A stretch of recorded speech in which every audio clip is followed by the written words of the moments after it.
ವಾಸ್ತು ಪ್ರಕಾರ ಗೋಡೆ ಗಡಿಯಾರವನ್ನು ಯಾವ ದಿಕ್ಕಿನಲ್ಲಿ ಹಾಕಿದರೆ ಶುಭ ಮತ್ತು ಯಾವ ದಿಕ್ಕಿನಲ್ಲಿ ಹಾಕಿದರೆ ಕೆಟ್ಟದ್ದಾಗುತ್ತದೆ, ಮನೆಯಲ್ಲಿ ಸಮಸ್ಯೆಗಳು ಎದುರಾಗುತ್ತೆ ಅಂತ ಇವತ್ತು ನಾವು ತಿಳ್ಕೊಳ್ಳೋಣ.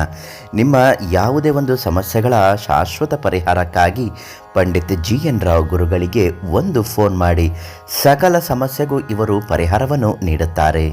ಹಾಗೂ ನೀವಿನ್ನೂ ನಮ್ಮ ಅದೃಷ್ಟಧಾರೆ ಫೇಸ್ಬುಕ್ ಪೇಜನ್ನು ಫಾಲೋ ಮಾಡ್ತಾ ಇಲ್ಲ ಅಂದರೆ ದಯವಿಟ್ಟು ಒಂದು ಲೈಕ್ ಕೊಟ್ಟು ಫಾಲೋ ಮಾಡಿ. ಈ ವಿಡಿಯೋನ ಶೇರ್ ಮಾಡಿ, ಕಮೆಂಟ್ ಮಾಡಿ, ನಿಮ್ಮ ಅಭಿಪ್ರಾಯವನ್ನು ತಿಳಿಸಿ. ಜೀವನದಲ್ಲಿ ಸಮಯ ಎಂಬುದು ಎಲ್ಲರಿಗೂ ಬಹಳ ಮುಖ್ಯ. ಒಮ್ಮೆ ಕಳೆದು ಹೋದ ಆ ಅಮೂಲ್ಯ ಸಮಯವನ್ನು ಮತ್ತೆ ವಾಪಸ್ ಪಡೆಯಲು ಸಾಧ್ಯವೇ ಇಲ್ಲ. ಆದ್ದರಿಂದ ನಮಗೆ ದೊರೆಯುವ ಪ್ರತಿ ಕ್ಷಣವನ್ನು ಸದುಪಯೋಗಪಡಿಸಿಕೊಳ್ಳಬೇಕು ಎನ್ನುತ್ತಾರೆ ಹಿರಿಯರು. ಈ ಸಮಯ ಎಂದರೆ ನಮಗೆ ನೆನಪಾಗುವುದು ಗಡಿಯಾರ. ಅದು ಇಲ್ಲದಿದ್ದರೆ ನಮ್ಮ ದಿನನಿತ್ಯದ ಕೆಲಸಗಳು ಆಗುವುದೇ ಇಲ್ಲ. ಬೆಳಗ್ಗೆ ಏಳಲು ಗಡಿಯಾರ ಅಲಾರಾಮ್ ಫಿಕ್ಸ್ ಮಾಡಿಕೊಳ್ಳಬೇಕು. ದಿನನಿತ್ಯದ ಕೆಲಸಗಳು ಶುರು ಮಾಡಲು ಗಡಿಯಾರ ಕಚೇರಿಗಳಲ್ಲಿ, ಕೆಲಸದ ಜಾಗಗಳಲ್ಲಿ, ಮನೆಯಲ್ಲಿ ಇದ್ದೇ ಇರುತ್ತದೆ.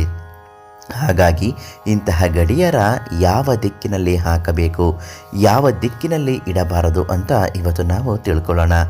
ಮೊದಲನೇದಾಗಿ ಯಾವ ದಿಕ್ಕಿನಲ್ಲಿ ಇಡಬಾರ್ದು ಅಂತ ನೋಡೋಣ.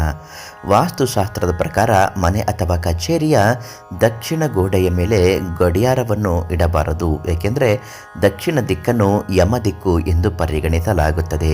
ಆ ದಿಕ್ಕನ್ನು ಸಾವಿನ ದೇವರು ಎಂದು ಪರಿಗಣಿಸಲಾಗುತ್ತದೆ. ಈ ದಿಕ್ಕಿನಲ್ಲಿ ಗಡಿಯಾರವನ್ನು ಇರಿಸುವುದರಿಂದ ವ್ಯವಹಾರದಲ್ಲಿ ಅಡೆತಡೆಗಳು ಎದುರಾಗುತ್ತದೆ. ಇದಲ್ಲದೆ ಇದು ಮನೆಯಲ್ಲಿರುವ ಜನರ ಮೇಲೆ ನಕಾರಾತ್ಮಕ ಪರಿಣಾಮಗಳನ್ನು ಬೀರುತ್ತದೆ. ಮನೆಯ ದಕ್ಷಿಣ ದಿಕ್ಕು ಹೊರತುಪಡಿಸಿ ಮನೆಯ ಮುಖ್ಯ ಬಾಗಿಲಿನ ಮೇಲೆ ಗೋಡೆ ಗಡಿಯಾರವನ್ನು ಇಡಬಾರದು. ಕೈ ಗಡಿಯಾರ ಅಂದರೆ ವಾಚನ್ನು ದಿಂಬಿನ ಕೆಳಗೆ ಯಾವುದೇ ಕಾರಣಕ್ಕೂ ಇಟ್ಟು ಮಲಗಬಾರದು. ನಿಂತು ಹೋದ ಗಡಿಯಾರವನ್ನು ಮನೆಯಲ್ಲಿ ಇಡಲೇಬಾರದು. ಹಾಗಾದರೆ ಗಡಿಯಾರವನ್ನು ನಾವು ಯಾವ ದಿಕ್ಕಿನಲ್ಲಿ ಹಾಕಬೇಕು ಅಂತ ಹೇಳುವುದಾದರೆ, ವಾಸ್ತು ಪ್ರಕಾರ ಮಲಗುವ ಕೋಣೆಯಲ್ಲಿ ಗೋಡೆ ಗಡಿಯಾರ ಇಡುವುದು. ಪೂರ್ವ ಅಥವಾ ಉತ್ತರ ದಿಕ್ಕಿನಲ್ಲಿ ಮಲಗುವ ಕೋಣೆಗೆ ಗೋಡೆ ಗಡಿಯಾರವನ್ನು ಇರಿಸುವುದರಿಂದ ಸಕಾರಾತ್ಮಕತೆ ಮತ್ತು ಸಮೃದ್ಧಿಯ ಖಾತ್ರಿಗೊಳಿಸುತ್ತದೆ.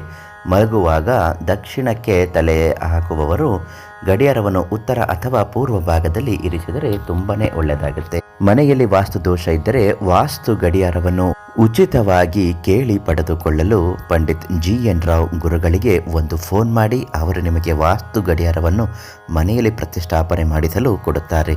ಎಷ್ಟು ಕಷ್ಟ ಇದ್ದರೂ ಮನೆಯಿಂದ ಸಮಸ್ಯೆಗಳು ಪರಿಹಾರ ಆಗುತ್ತೆ.